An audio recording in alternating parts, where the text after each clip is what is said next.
সরকারি কর্মকর্তা কর্মচারীদের দীর্ঘদিনের প্রতীক্ষিত নবম জাতীয় পে স্কেল নিয়ে নতুন অগ্রগতি সামনে এসেছে।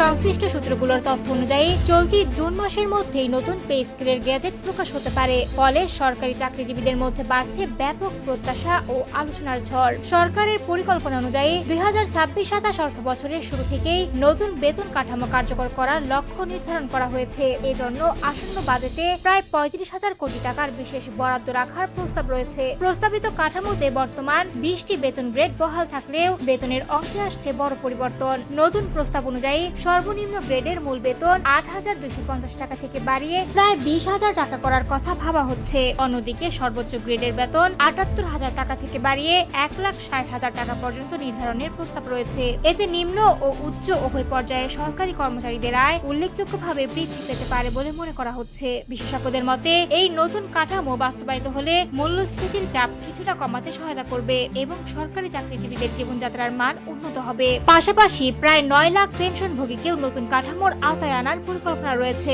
বিশেষ করে কম পেনশন প্রাপ্ত অবসরপ্রাপ্তদের সুবিধা বাড়ানোর বিষয়েও গুরুত্ব দেওয়া হচ্ছে। কিছু ক্ষেত্রে পেনশন 100% পর্যন্ত বৃদ্ধির সম্ভাবনার কথাও শোনা যাচ্ছে। তবে ধাপে ধাপে বাস্তবায়নের পরিকল্পনা নিয়ে কিছু কর্মচারী অসন্তোষ প্রকাশ করেছেন। তাদের দাবি, বর্তমান উচ্চ মূল্যস্ফীতির পরিস্থিতিতে এককালীনভাবে পুরো পে স্কেল কার্যকর করা প্রয়োজন। অন্যদিকে অর্থনীতিবিদরা বলছেন, নতুন পে স্কেল কার্যকর হলে সরকারি ব্যয় অনেক বেড়ে যাবে, যা রাজস্ব ব্যবস্থাপনায় নতুন চ্যালেঞ্জ তৈরি করতে পারে।